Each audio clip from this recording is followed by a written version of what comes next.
शिवजी ने कहा, पार्वती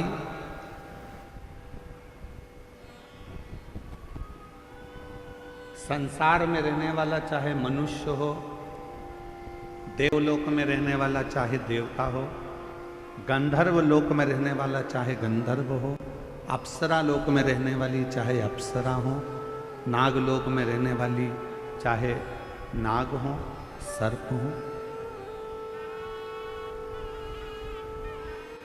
जो भी है,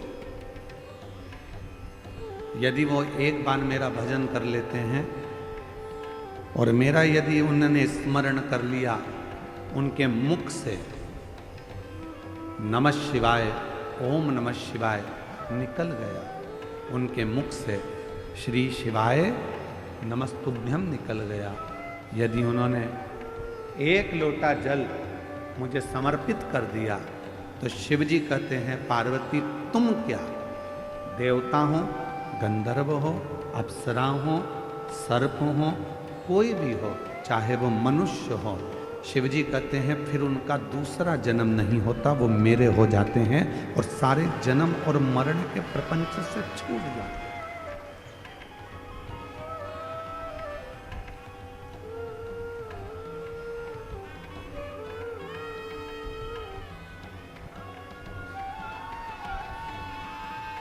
जन्म और मृत्यु के प्रपंच से मनुष्य जब तक नहीं छूटता जब तक वो शिव का भजन ना करे।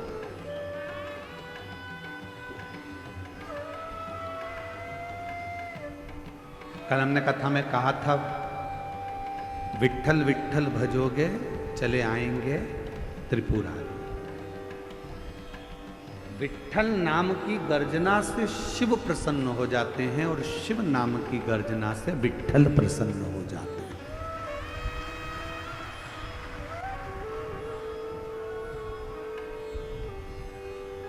कोई राम जी को भजने वाला है, कोई कृष्ण जी को भजने वाला है, कोई दत्त को भजने वाला है, कोई भगवान को भजने वाला है, 33 कोटि देवताओं का कोई भजन करने वाला है, और अगर वो शंकर को नहीं भजता, शिव का भजन नहीं करता, शिव को नहीं मानता, तो उस पर कभी कोई देवता कृपा नहीं करता। आप देवी की आराधना करते हो, करो, पर आपको शिव को मानना पड़ेगा। आप राम जी की आराधना करते हो तो आपको शिव को मानना पड़ेगा। आप दत्त की आराधना करते हो तो आपको शिव को मानना पड़ेगा।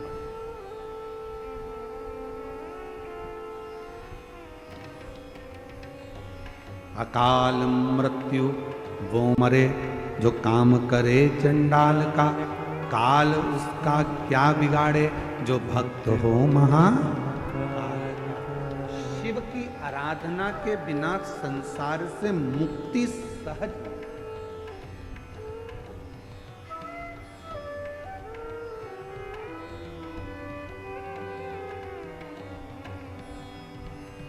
भगवान शंकर की आराधना के बिना आप मुक्त नहीं हो सकते।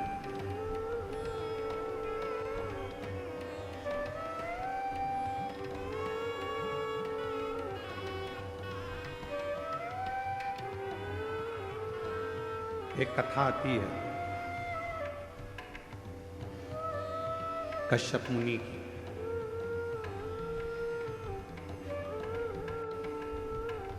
असुरों ने, राक्षसों ने पूरे देवताओं के लोक को अपना बना लिया।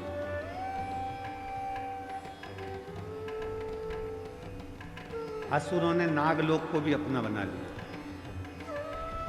गंधर्व अप्सराएं जितनी थी, असुरों ने सबको अपना बना लिया।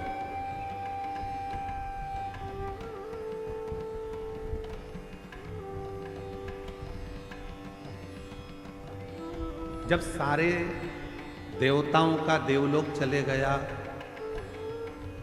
इंद्र का सिंहासन चले गया, अप्सराओं का लोक चले गया, गंधर्वों का लोक चले गया, सब कुछ जब चला गया, तब असुर पाताल लोक में जाने लगे।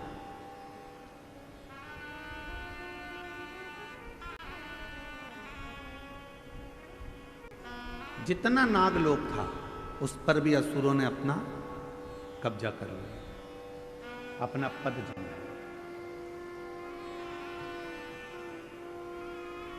सब घबरा गए, कहाँ जाएं कहाँ जाएं कहाँ जाएं। तब शेषनाग भगवान, जो शेषनाग जी देखे आपने, भगवान विष्णु जी जिनके ऊपर शयन करते हैं, शेषनाग। शेषनाग भगवान की धर्म पत्नी, कल आपको बताया था वासुकी नाग की धर्म पत्नी सतशीर्षा। क्या नाम बताया था, जम के बोलो जरा, सतशीर्षा। जब गर्भाशय में या रजो धर्म के समय पर कोई तकलीफ होती है तब सतशीर्षा माता का स्मरण किया जाता है। सतशीर्षा ये वासुकी नाग की धर्म पत्नी है। शिव जी के गले में जो नाग पड़ा होता है, सर्प रहता है, उनकी धर्म पत्नी का नाम है शतशीर्षा। अब दूसरा प्रसंग आया है जब असुरों ने देवताओं का भी सिंहासन छीन लिया, अप्सराओं का भी राज्य चले गया और गंधर्वों का भी चले गया। सब जगह से जब लोग अपना राज्य चले गया तब असुर पाताल लोक में गए, और पाताल लोक में जब गए तो नागों के लोक पर भी उन्होंने कब्जा कर लिया।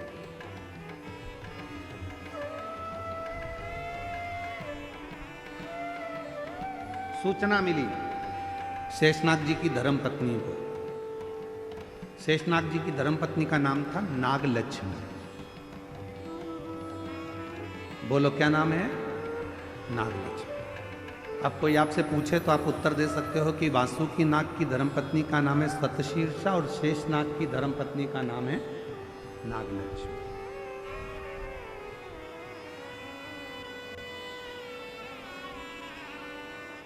नागलक्ष्मी के पास में सूचना मिली, और माता नागलक्ष्मी के पास में जब सूचना मिली कि देवताओं का सिंहासन चले गया, गंधर्वों का चले गया, अप्सराओं का चले गया, नागलोक चले गया, असुरों ने चारों तरफ हाहाकार मचाकर सब दूर कब्जा कर रख लिया, तब माता नागलक्ष्मी के पास में सूचना गई। तो माता नागलक्ष्मी शिव की परम उपासक,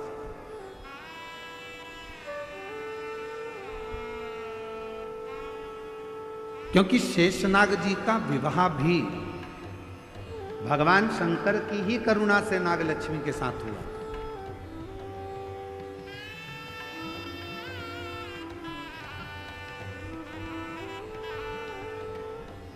नागलक्ष्मी के पास में जब बात गई तो नागलक्ष्मी ने विचार किया कि ये ऐसा प्रसंग है तो चिंता मत करो,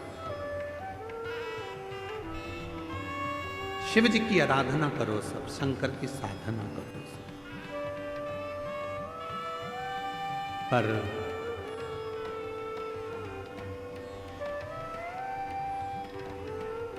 देवता बैठ गए साधना करने के लिए, गंधर्व बैठ गए साधना करने के लिए, अप्सराएं बैठ गई साधना करने के लिए, नाग बैठ गए साधना करने के लिए। परशु महापुराण की कथा कहती है, मेरे भोले बाबा जितना तप से प्रसन्न नहीं होते, मेरे भोले बाबा जितना साधना से प्रसन्न नहीं होते, मेरे भोले बाबा जितना किसी नियम से प्रसन्न नहीं होते, मेरे भोले बाबा जितने किसी अनुष्ठान से प्रसन्न नहीं होते, उतने मेरे भोले बाबा एक लोटा जल से प्रसन्न हो जाते हैं, शिव नाम लेने से प्रसन्न हो जाते हैं। मन की निर्मलता से, भोले मन से, पवित्र मन से, हृदय से, कोमल मन से, जो भोले मन से शिव को पुकार लेता है, मेरे भोले बाबा उसमें प्रसन्न हो जाते हैं।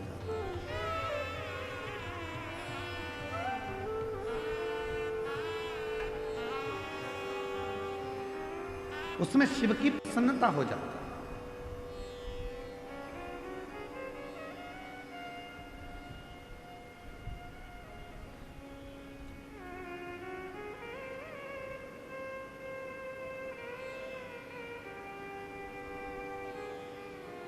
यदि कोई भगवान शंकर की कथा में डूबा हुआ है, भगवान शंकर की साधना में डूबा हुआ है, भगवान शंकर की भक्ति में डूबा हुआ है,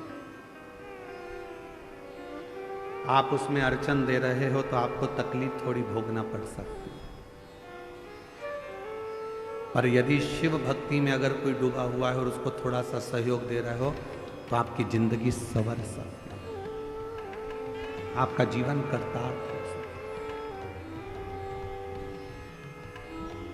शिव महापुराण का एक नियम है, आप लोगों को पहले भी बताया कि अगर कोई कथा सुन रहा है, आप सब जितने लोग ये आगे बैठे हैं ना, हम जानते हैं कि तुम सब और जितने इन पंडालों में बैठे हैं, कई तो पूरी रात से इंतजार कर रहे होंगे और कई 2 बजे रात को नहाकर स्नान कर 3 बजे 4 बजे घर से निकले होंगे, तब जाकर ये कथा के पंडाल में आगे जाके बैठे।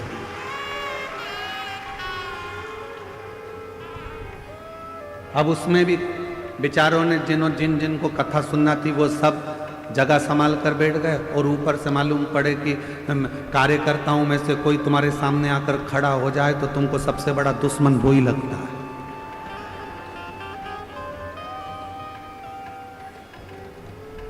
ढाई घंटे की कथा है और उसमें भी तुम मेरे सामने आकर खड़े हो गए, मैं तुम्हारे पांव पड़ती हूं, तुम हट जाओ या बैठ जाओ। तो अच्छा, अभी हमारे डॉक्टर सुजय विखे पाटिल जी कह रहे थे माइक पे, इशारे में कह रहे थे, देखो उनकी समझ देखिएगा। मैं डॉक्टर सुजय विखे पाटिल जी को इसके लिए मैं बहुत बहुत धन्यवाद दूं। उनकी समझ देखिएगा कि उन्होंने माइक पे है, बीच में बहुत लोग खड़े थे, साइड में खड़े थे, तो सबको इशारा कर कर कहा नीचे बैठ जा, नीचे बैठ जा, नीचे बैठ जा। मैं डॉक्टर सुजय विखे पाटिल जी को इसके लिए धन्यवाद दूंगा कि कार्यकर्ताओं पर आपका कमांड और कार्यकर्ताओं को मार्गदर्शन देना कि नीचे बैठ जाओ, कम से कम पीछे वालों को देखने में, पीछे वालों को सुनने में, पीछे वालों को समझने में दिक्कत नहीं। एक सही नेतृत्व करने वाले के जीवन में ये चीजें अगर रहती है तो वो निश्चित है शिव की कृपा से बहुत उच्च पद पर जाकर विराजमान हो। ये छोटे छोटे मार्गदर्शन, छोटे क्यों खड़े हो? पीछे वालों को तकलीफ हो रही होगी तुम्हारे खड़े रहने से, बैठ जाओ। 2 घंटे की कथा है, खड़े रहना है तो तुम्हारी दुकान पर जाके खड़े हो जाना, थोड़ी देर बैठ जाओ। यहां तो कितना सुंदर कहा है, 3 जगह पर बैठने से कुछ ना कुछ लेकर ही जाते हो। पहला है अपने माँ बाप के पास बैठोगे, कुछ नहीं तो आशीर्वाद लेकर ही जाओगे। दूसरे नंबर पर परमात्मा के पास में या शिव की कथा में अगर कहीं बैठ गए तो कुछ ना कुछ लेकर ही जाओगे। और तीसरा, सतगुरु की शरणागति में गुरु के चरणों में जाकर बैठ गए तो कुछ नहीं तो ज्ञान या आशीर्वाद तो लेकर जाओगे ही, कुछ तो प्राप्त, कुछ तो मिले। और बाबा मैंने तेरे ही भरोसे, बाबा तेरे ही भरोसे, हवा विच उड़ती जावांगी, बाबा डोर तो छड़ना में कटकी जावांगी। भोले मैं तेरी पतंग, शंभू मैं तेरी पतंग, हवा बिच उड़ती जावांगी, बाबा डोर तो छड़ना में कटती जावांगी। शिव कथा कर रही है। शेषनाग भगवान की धर्म पत्नी नाग लक्ष्मी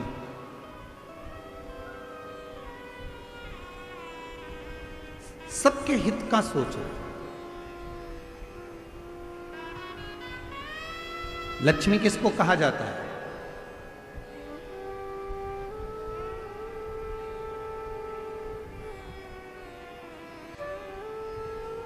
जम के बोलिए, लक्ष्मी किसको कहा जाता है?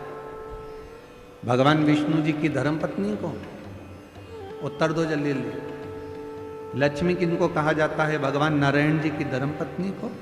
लक्ष्मी किनको कहा जाता है? जो समुद्र मंथन में से निकली 14 रत्न में से एक रत्न को। लक्ष्मी किसको कहा जाता है? जो तुम्हारी जेब में पैसा बन कर रखी है उसको। लक्ष्मी किसको कहा जाता है? जो तुम्हारी प्रॉपर्टी है, तुम्हारी दौलत है, तुम्हारी संपदा है उसको।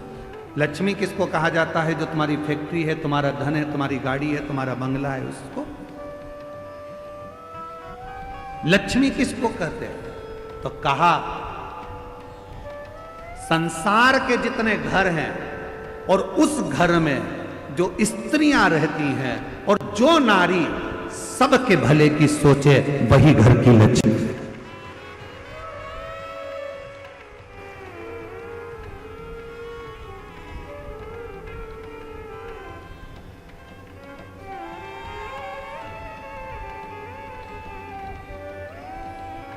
जो नारी सबके भले की सोचे, सबके हित की सोचे, वो लक्ष्मी है।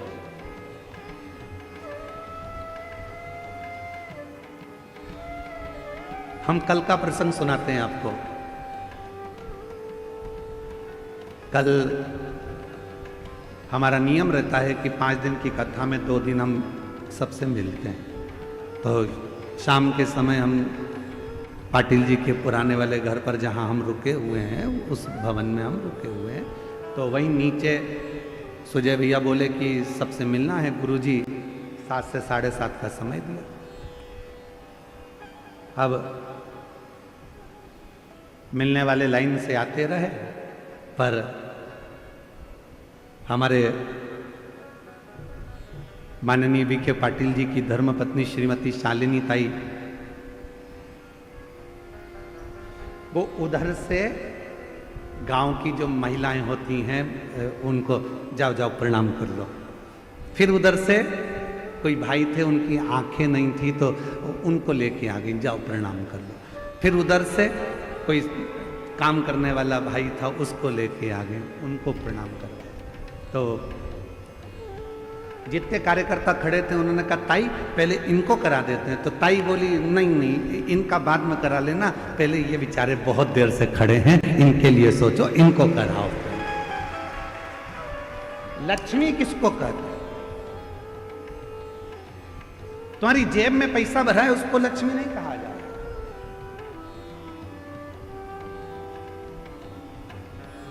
लक्ष्मी का सबसे बड़ा उद्देश्य घर में जितनी नारियां हो, जिसके घर में जो स्त्री हो, और वो स्त्री यदि वो नारी सबके हित का सोचे तो समझ लेना वो घर की लक्ष्मी है, जो सबके लिए सोचे, सबके लिए। क्यों तुमने खाना खाया? क्यों तुमने पानी पिया? गाड़ी बाद में चलाना, चल पहले पानी पी ले, चल ये काम कर ले, तू ले थोड़ा सा कुछ खा ले कुछ पा ले। ये लक्ष्मी का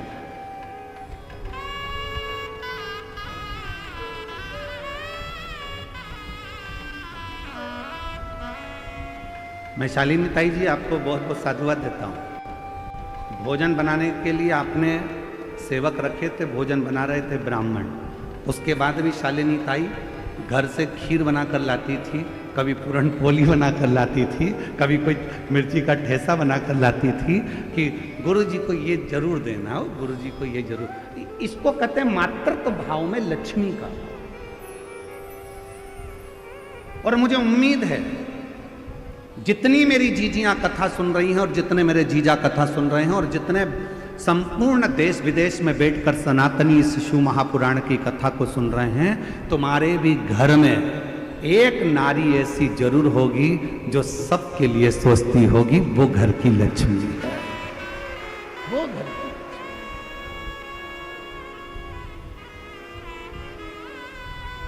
सर्वे भवन्तु सुखी, सबके लिए जो सोचे।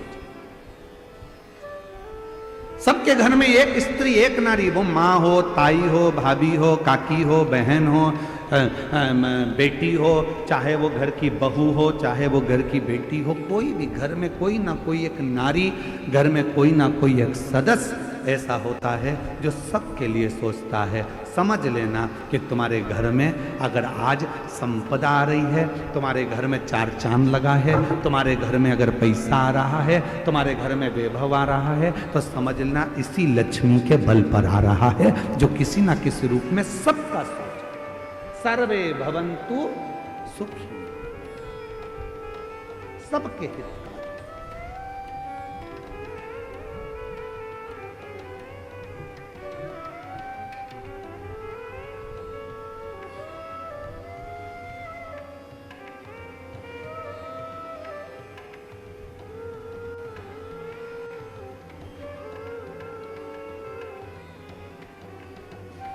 शिव की अविरल भक्ति में, भगवान शंकर के भजन में, शंकर के स्मरण में जो डूब गया।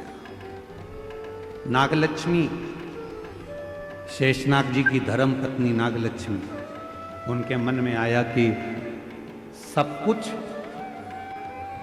असुरों ने आक्रमण कर कर ले लिया, घबराना नहीं। नागलक्ष्मी ने देवताओं से कहा कि तुम भी मत घबराओ, नागलक्ष्मी ने नागों से कहा तुम मत घबराओ, नागलक्ष्मी ने अप्सराओं से कहा कि तुम मत घबराओ, नागलक्ष्मी ने गंधर्वों से कह दिया कि मत घबराना, और नागलक्ष्मी ने पृथ्वी पर मनुष्य से कह दिया कि तुम्हें घबराने की जरूरत नहीं है, तुम एक काम करो, शिव की आराधना करो, शंकर की साधना। जो कोई नहीं दे सकता वो शिव दे सकता, जो कोई नहीं कर सकता वो शिव कर सकता है। तुम्हारी जिंदगी का कितना भी कोई अड़चन वाला काम है, कितना भी अड़चन डला हुआ काम है, कितनी भी अड़चन आ रही हो उसमें, कितनी भी अड़चन, कितना भी अड़चन का काम क्यों ना हो, 5 दिन है तुम्हारे पास समय। धनतेरस, रूप चौदस, दीपावली, पड़वा और दूज। क्यों हमारे सनातन धर्म में, क्यों हमारे हिंदू धर्म में दीपावली की इतनी महत्वता होती है? क्यों होती है?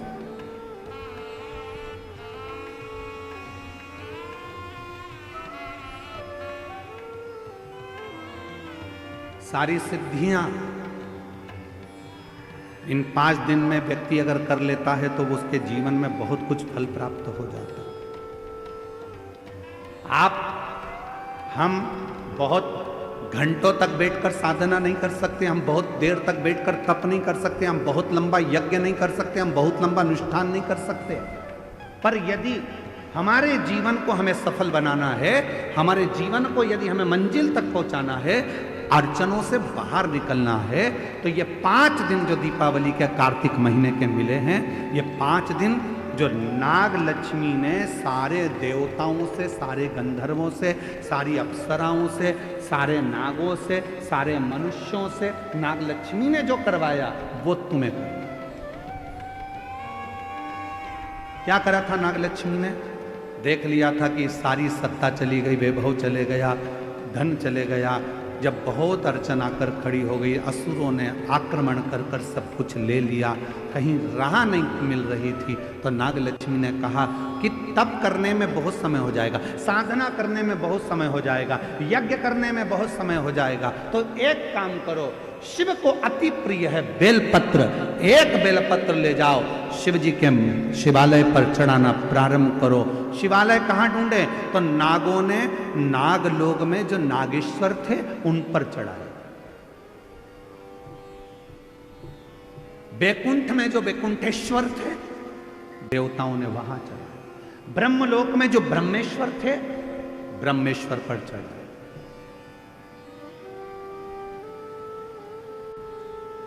गंधर्व लोक में जो थे गंधर्वों के लिए वहां चढ़ाए। सबने भगवान शिव की आराधना करना प्रारंभ। और क्या आराधना करी उन्होंने? उनको नहीं मालूम था कि नागलक्ष्मी ने कहा है 5 दिन बेलपत्र लेकर जाते, शिव जी को जल चढ़ाकर एक बेलपत्र समर्पित करते और प्रणाम कर कर आ जाते। ये 5 दिन आप बड़ा यज्ञ नहीं कर सकते, साधना नहीं कर सकते, तप नहीं कर सकते, आराधना नहीं कर सकते, तो अपने घर के अंदर पूरे घर में भ्रमण कर कर एक बेलपत्री को बीच वाली पत्ती से पकड़कर पूरे घर का भ्रमण कर कर अपने मन की कामना कर कर बाबा देवाधिदेव महादेव को ये 5 दिन रोज एक बेलपत्र चढ़ाना प्रारंभ करो। 5वां दिन हो, दूज का उस दिन एक बेलपत्र जब चढ़ाओ तो उसी बेलपत्र को वापस लेकर आ जाओ और अपने घर में किसी भी जगह पर उसको साल भर रख कर देखिए, जिंदगी की सारी अड़चनें समाप्त होगी, कार्य में सफल। यह नागलक्ष्मी के पूजन का दिन।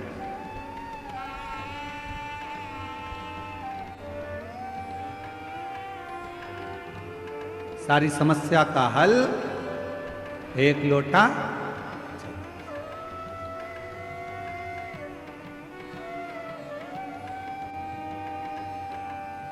महाराज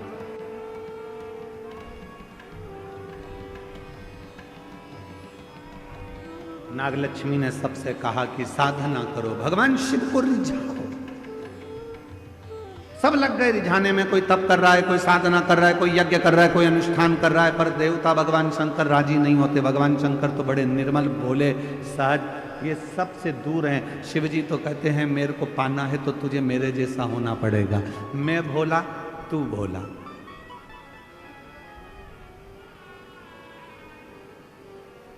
सबसे दूर हो जाओ, सबसे।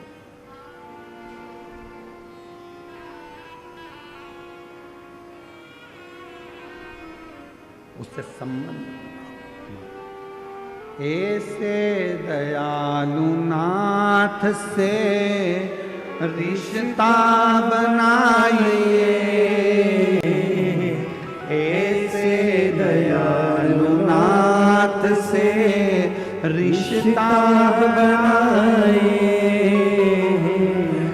मिलता रहेगा आपको जो कुछ भी चाहिए, मिलता रहेगा आपको जो कुछ भी चाहिए।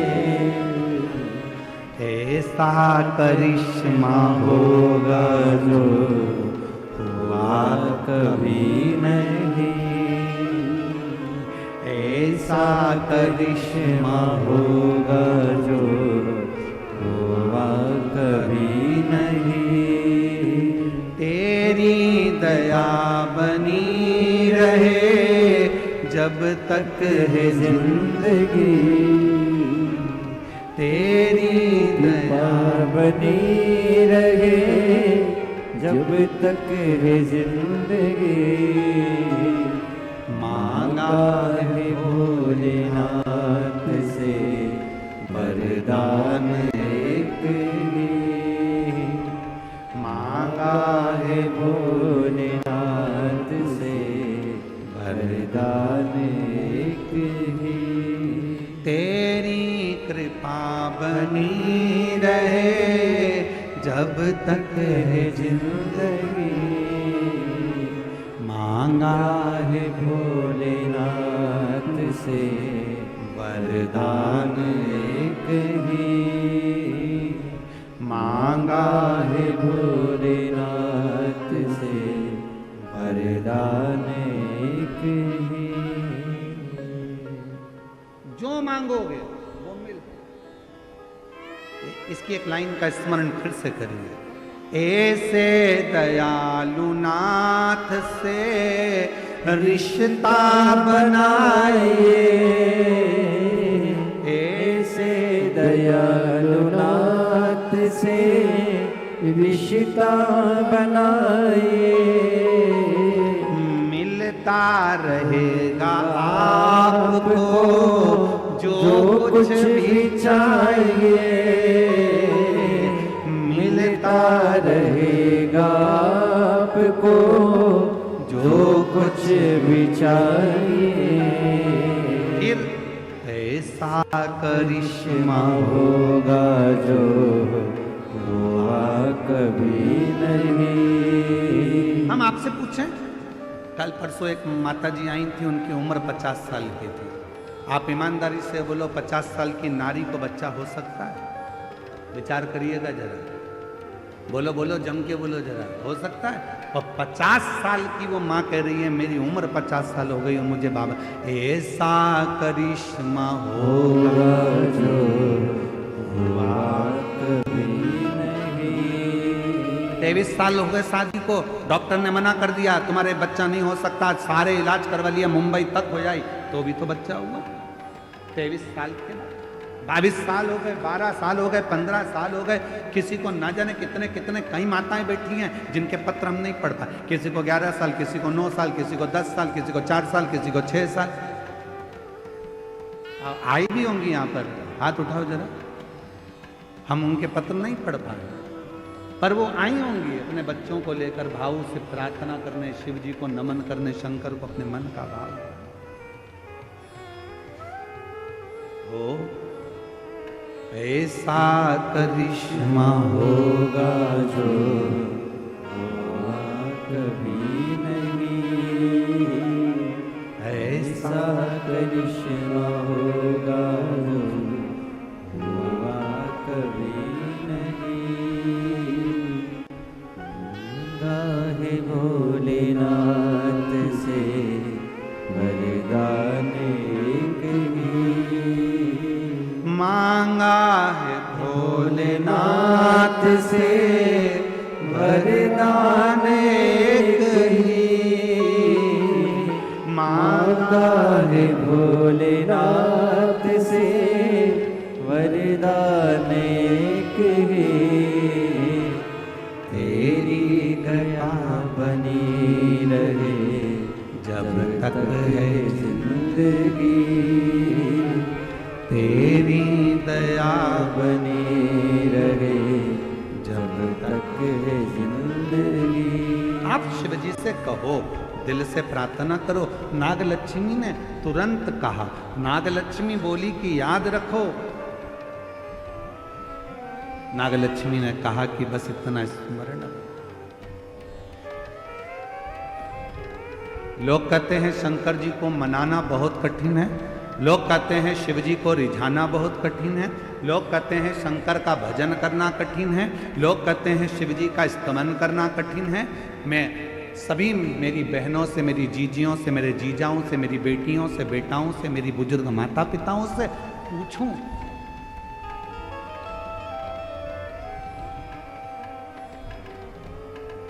शिव जी को रिझाना कठिन तो नहीं है ना? अरे बोलो तो जम के। बहुत सारे जो तुम्हारे घर में है वो बाबा को दे दो। एक लोटा जल नहीं है तो 3 बार ताली बजा, 3 बार। ये भी नहीं दे सकते तो मुख से बम बम, ये भी नहीं कर सकते तो शिखर का दर्शन कर। शिखर का दर्शन भी नहीं कर सकते तो उसके मंदिर के सामने से मुस्कुराकर निकल जाओ, उतने में ही मेरा बाबा झोली भर देता है।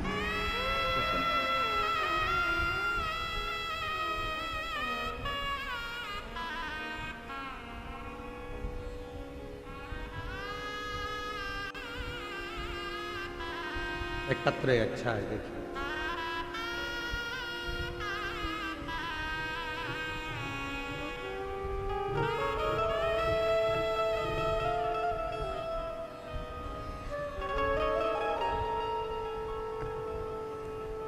मैं प्रांजलि राजू मालोदे, आयु 16 साल। कहीं बैठे हों तो हाथ हिला सकते। और मेरी बहन है वेदिका राजू मालोदे, आयु 6 साल। हम शिरडी से आए। कहीं बैठे हों तो हाथ हिला सकते हैं। शिरडी से आप ही हैं?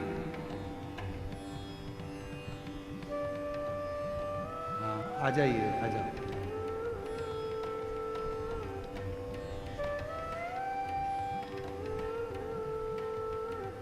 कई सालों से मेरी आंखों की रोशनी है, मुझे दिखता नहीं।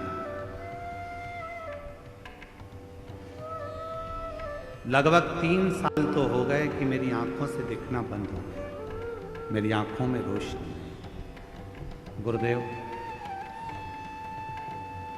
एक बार घर के लोगों ने टीवी चलाई तो टीवी चलाने पर जनवरी 2022 में आपके मुख से पहली बार शिव पुराण की कथा सुनी। और विश्वास हो गया कि जब इतने सालों से अगर रोशनी नहीं है तो मेरा बाबा अब मेरी आंख में रोशनी देगा, शिव जी मुझे रोशनी देगा। गुरुदेव 2022 से शंकर जी पे जल चढ़ाती हूँ। डॉक्टर ने तो मना कर दिया था कि बिल्कुल देख नहीं पाओगे, आंखें पूरी चली गई थी, पर 3 सालों से 2022 से शिव जी पर जल चढ़ा रही हूँ। शंकर को चढ़ा हुआ जल नेत्रों को ऐसे लगा लेती हूँ, आचमन कर लेती हूँ, बाबा को विनती करती हूँ मेरी आंखें आ जाए। आज बाबा की कृपा से मेरी 75% नेत्र की ज्योति वापिस आ गई। 75% मुझे दिखाई देता है। अब मैं पढ़ना लिखना भी आता है। यही सब बाबा की कृपा है और शिव की उदारता है। शंकर, मेरी आंखों की पूरी रोशनी चली गई थी, मैं देख नहीं सकता। ऐसा करिश्मा होगा जो हुआ कभी नहीं, ऐसा करिश्मा होगा जो हुआ कभी नहीं। मांगा है भोले बाबा से वरदान एक ही। मैं आंखों से देख नहीं सकती थी, पूरी नेत्र से भी 2022 से जल चढ़ा रही हूं, और 2022 से मैं शिरडी की रहने वाली हूं। 2022 से जल चढ़ा रही हूं। आज मेरी आंखें 75% काम कर रही है। अब मैं पढ़ सकती हूं, देख सकती हूं। एक पत्र और है, अच्छा है।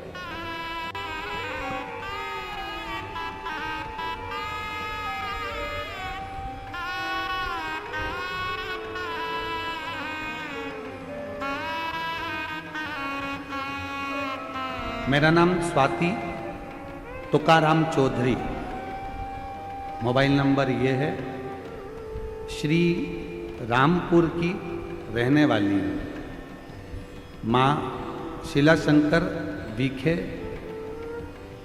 माननीय शीला शंकर विखे जी रोनी की रहवासी हैं। उनको पिछले 15 साल से अस्थमा की बीमारी है। लोनी के कोई रहने वाले हैं इनके, उनको अस्थमा की बीमारी है। काफी समय से 15 साल से ये बीमारी है। बिना पंप के नहीं रह सकती, बिना दवाई के नहीं रह सकती, 2 कदम भी नहीं चल सकती। 15 साल हो गए थे। तब शिव महापुराण की कथा के बारे में पता चला और मैंने माने आपकी कथा सन 2022 से सुनना शुरू किया, जिससे हर रोज मंदिर जाना, शिव जी को जल चढ़ाना और आचमन करना, बेलपत्र खाना प्रारंभ किया।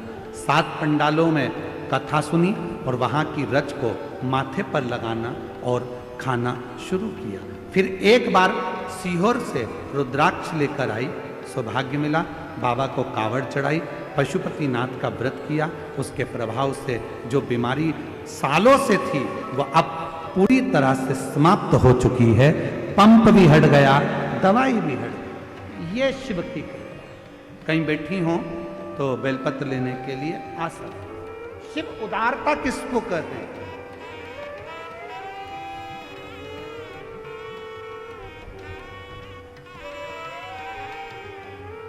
संबंध जोड़ो शिव से।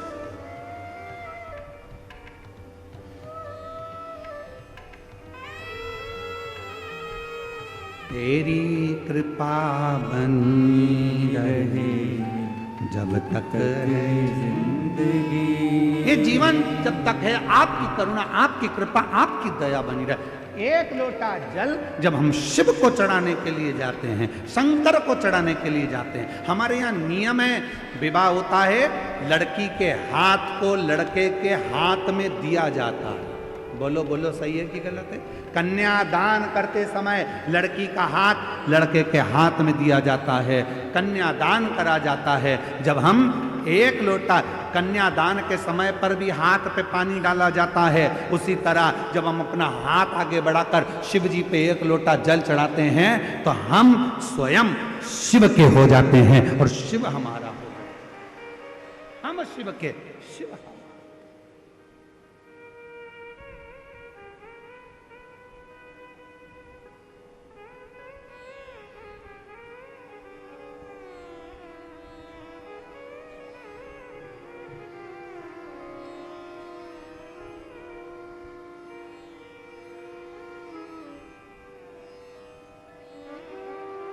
आप शिव के हो, शिव आप के,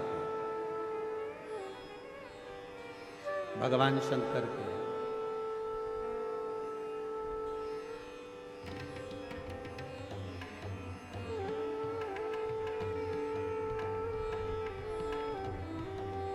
कितनी परीक्षा लेता है भगवान। कथा चालू होने के पहले 2-4 दिन पहले पानी पानी पानी पानी, और कल भी जल वृष्टि खूब, कल भी जल वृष्टि, शिव उदार।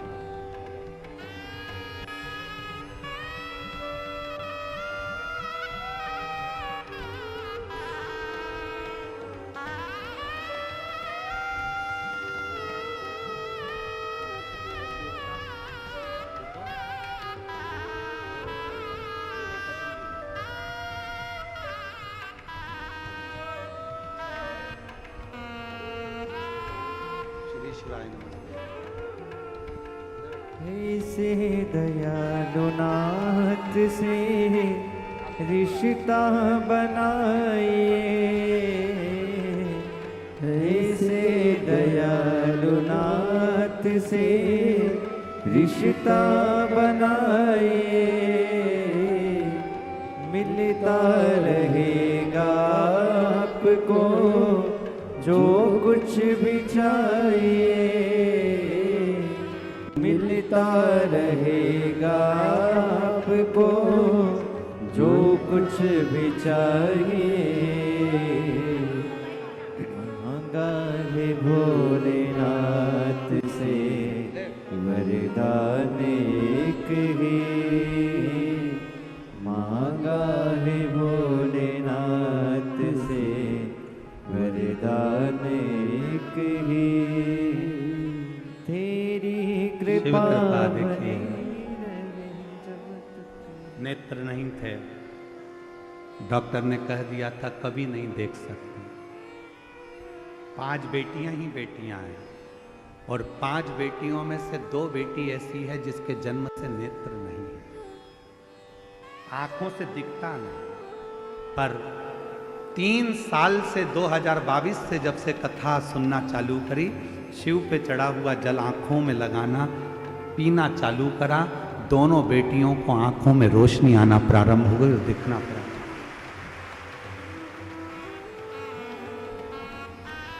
शिव शंकर। अब वो कह रही हैं कि डॉक्टरों को हमने बॉम्बे दिखाया, सब दूर दिखाया, सबने मना कर दिया था ये कभी नहीं देखेंगे। दोनों बेटियों को दिखाया और अब दोनों बेटियों की आंख की रोशनी 75% आ चुकी है। बाबा की कृपा से देखना प्रारंभ। शिव, इसमें आपका विश्वास शिव के प्रति। शंकर, ऐसा करिश्मा होगा जो हुआ कभी नहीं, हम उस पे आश्रित तो, हम भगवान पर आश्रित नहीं हो पाते।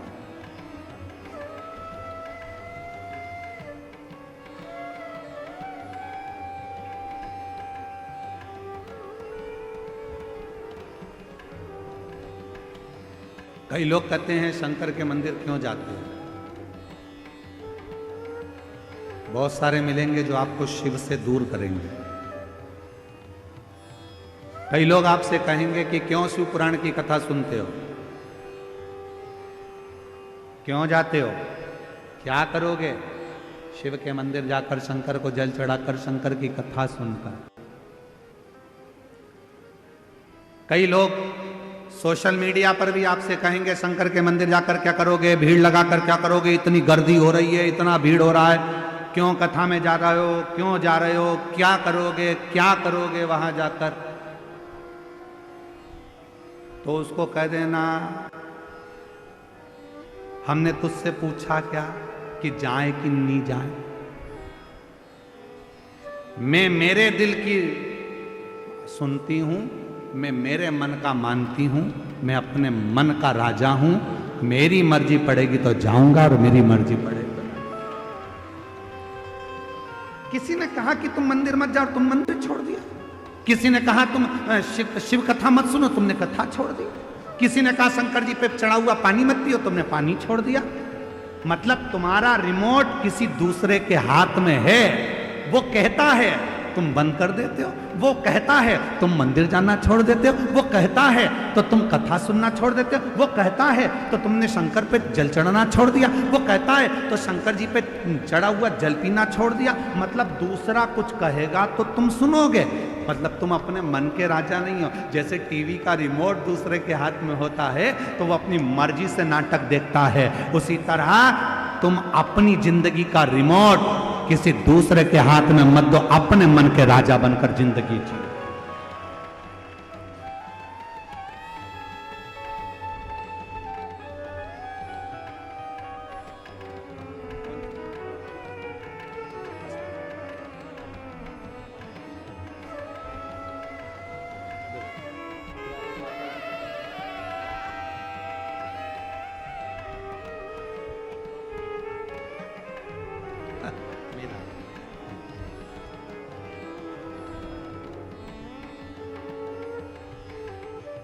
अपना रिमोट किसी को मत दो, अपनी जिंदगी के हकदार अपन है। कोई कहे कि ऐसा मत कर, मंदिर मत जा, पानी मत चढ़ा, कथा मत। मैंने तुझसे पूछा क्या कि जाऊं कि नहीं जाऊं, कथा सुनूं कि नहीं सुनूं, मेरी मर्जी। मैं चाहे ये करूं, मैं चाहे वो करूं, मेरी मर्जी। आग लगे बस्ती में अपन रोना। जो ज्यादा मना करे तुम उतनी जोरदार चोटी करके, और एक चोटी और होती है खजूर वाली चोटी, ऐसे बाल निकाल के 3 बट लगा के फिर इधर से इधर खींच के फिर इधर से इधर। जो ज्यादा मना करे तो बेसी खजूर वाली चोटी बनाकर जोरदार तरीके से 1 लोटा जल भर के सिर पे पल्लू लेके आग लगे बस्ती में, ये चली मस्ती। और शिव जी को लोटा भर जल चढ़ा के श्री शिवा अलमस्त होकर जिंदगी। वो कहता है ऐसा कर लो, तुम वैसा कर लेते हो। सोशल मीडिया पे तो लोगों का काम है दिन भर बैठकर ज्ञान देना, बस ऐसा ही, ये मत कर लेना, वो मत कर लेना, ये मत कर लेना। जब गूगल सर्च करोगे तब सवेरे सवेरे आ जाएगा, प्रदोष के दिन ऐसा मत कर लेना, एकादशी पे ऐसा मत कर लेना, धनतेरस पे ऐसा मत कर लेना। तो अपने को ये सब चीज देखना ही नहीं, अपने को तो एक ही काम करना, अपना मन चंगा तो कठोते में गंगा, मन चंगा होना चाहिए। 1 लोटा जल सारी समस्या का हल। मेरा मन पड़ेगा मैं वैसा भगवान को रिझा, मेरा मन करेगा जैसा मैं शिव जी को रिझा।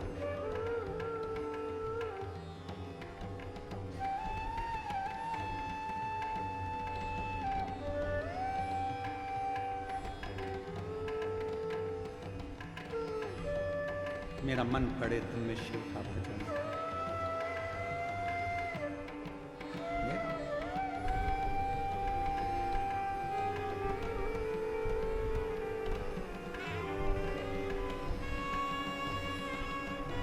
शिव कथा में नाग लक्ष्मी का कथा है।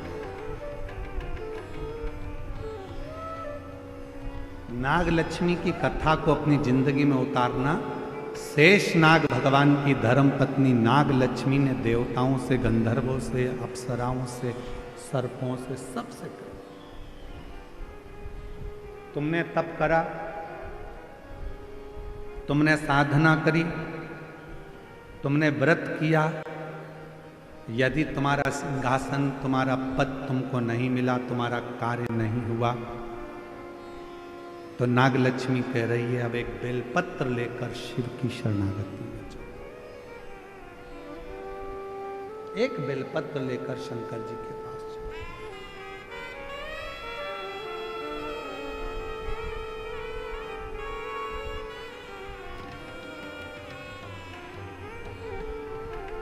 और मेरे बाबा दया करना, मैं तेरे भरोसे हूँ। मेरे बाबा दया करना, मैं तेरे भरोसे हूँ। ना घर के भरोसे ना परिवार के भरोसे हो, ना घर के भरोसे हो, ना परिवार के भरोसे हो। मेरे बाबा दया करना,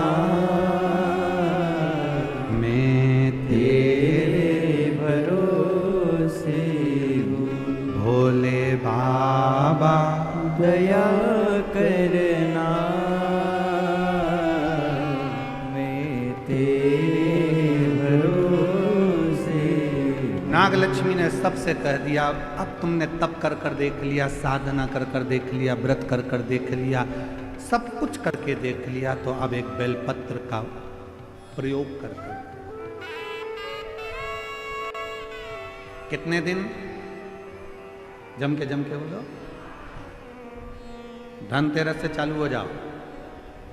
बेलपत्र लिया, पूरे घर में भ्रमण कर शिव जी को समर्पित कर एक लोटा जल चढ़ा।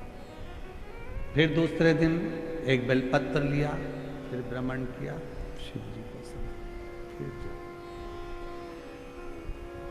धनतेरस, रूप चौदस, दीपावली, पड़वा, दूज, दूज का दिन रहे, जब 5वां दिन विराम का रहे, तब बेलपत्र चढ़ाकर, जल चढ़ाकर उसी बेलपत्र को वापिस लेकर आइए, रखो उसको समर्पित।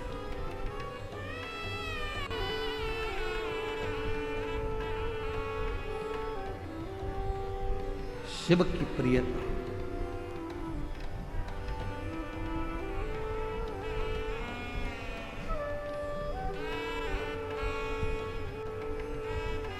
बिना भगवान शंकर के कृपा के, बिना माँ जगत जननी जगदम्बा के कृपा के तो लक्ष्मी भी आपके घर में प्रवेश नहीं करती।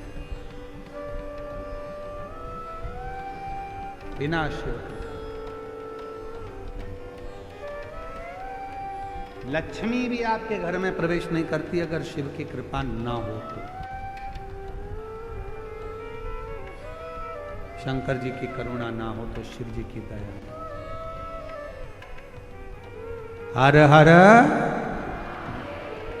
लक्ष्मी जी। याद करिए, कथा बीच में पहले भी कही, आज फिर स्मरण में आ रही।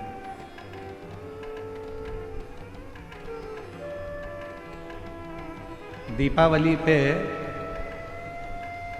लक्ष्मी जी की पूजन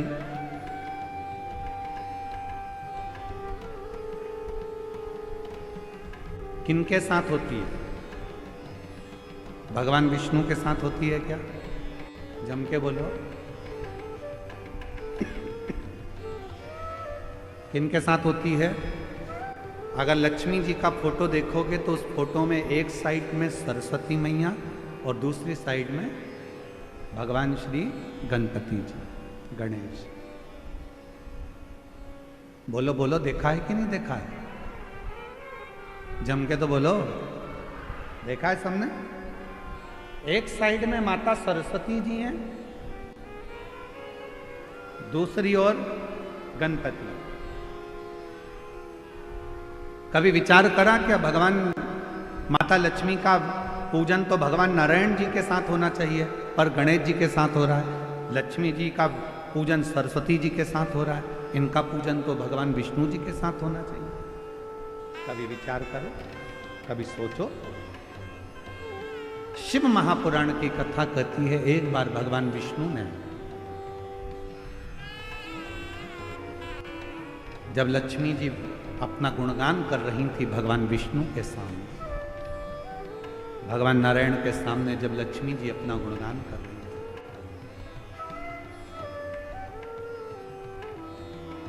तब भगवान नारायण के मुख से निकल गया था, लक्ष्मी तू तो अपूर्ण है।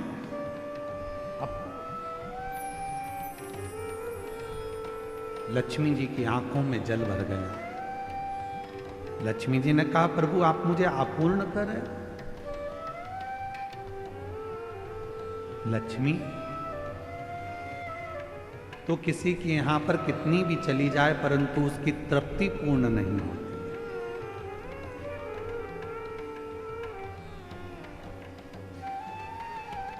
कोई मकान बनाता है तो 1 कमरा बनाएगा, 2 कमरा बनाएगा, 3 कमरा बनाएगा, 4 कमरा बनाएगा।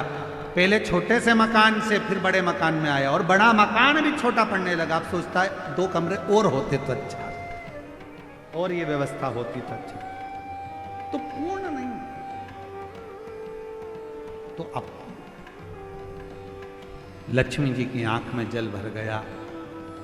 आप मुझे अपूर्ण कर रहे हो? हाँ लक्ष्मी, क्योंकि पूर्ण तब होती हो, एक नारी, एक स्त्री तब पूर्ण मानी गई है जब उसकी गोद में संतान, उसकी गोदी में औलाद पूर्ण। लक्ष्मी जी को कहा कि मैं अपूर्ण, हाँ। आंखों में जल भर गया लक्ष्मी जी के, तो लक्ष्मी जी सरस्वती जी के पास में गई। इसीलिए दीपावली पर माता सरस्वती की पूजन भी लक्ष्मी के साथ होती है। माता सरस्वती जी ने पूछा, लक्ष्मी क्यों रो रही हो? क्या हो गया जो इतना रो रही हो? आंख में आंसू भरा है तुम्हारा, जल बह रहा है तुम्हारी आंखों से, हुआ क्या है?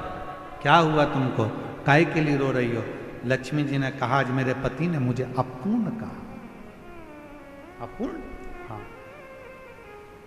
क्यों टेंशन करती हो? चलो मैं आपको पार्वती जी के पास लेकर चलती हूं। सरस्वती मैया लक्ष्मी जी को पार्वती जी के पास ले गई और मां जगत जननी जगदम्बा के पास जाकर जैसे ही सरस्वती ने देखा, पार्वती जी ने पूछा, तो लक्ष्मी जी का चेहरा उतरा हुआ है, क्या बात है? आज मेरी बेस्ट फ्रेंड इतनी नर्वस दिख रही है, बात क्या? चेहरा उतरा हुआ है, क्या हुआ? सरस्वती जी ने कहा, आज भगवान विष्णु ने लक्ष्मी को अपूर्ण कह दिया। पूर्ण, इतनी सी बात। पार्वती जी ने कहा, बस इतनी सी बात की अपूर्ण कह दिया, अभी मैं इसको पूर्ण कर देती हूं। माता पार्वती जी ने गणेश जी को बुलाया, बेटा गणेश, ओ गणपति इधर आओ, विनायक इधर आओ। गणेश जी दौड़ते हुए आए। मां बोलो क्या बात है? मां ने अपने बेटे गणेश जी को लिया और लक्ष्मी जी की गोद में बिठा दिया। आज से तू पूर्ण हो गई, आज से तू पूर्ण। लक्ष्मी जी की गोद में जैसे गणेश जी को बिठाया, लक्ष्मी जी की आंख में जल भर गया। पार्वती, तुमने अपना पुत्र मुझे दे दिया गणेश? पार्वती जी ने कहा, सुन लक्ष्मी, मृत्यु लोक में, संसार में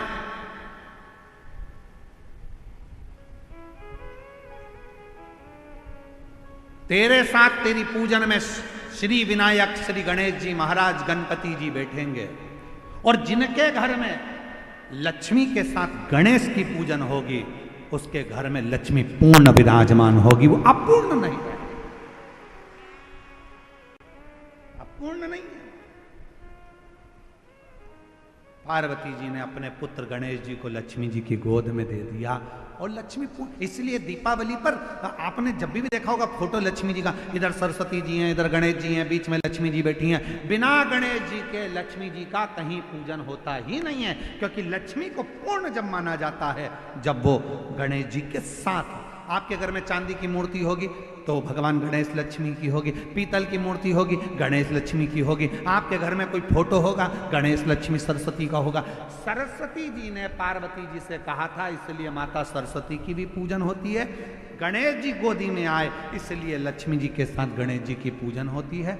लक्ष्मी पूर्ण जब मानी जाती है जब उनकी पूजन श्री गणेश जी महाराज के साथ में होती है, तब लक्ष्मी को पूर्णता के साथ में हमारे घर में विराजमान माना जाता है। कई लोग आपसे पूछते होंगे, बच्चे भी पूछते हैं, क्यों मम्मी भगवान विष्णु के साथ लक्ष्मी की पूजन ना होकर गणेश जी के साथ हो रही है? तो बच्चों को बताना पड़ेगा कि गणेश जी के साथ लक्ष्मी की पूजन इसलिए होती है दीपावली पर, क्योंकि वो पूर्ण हो जाती है। लक्ष्मी हमारे यहाँ से कभी जाती नहीं है, स्थिर हो जाती है।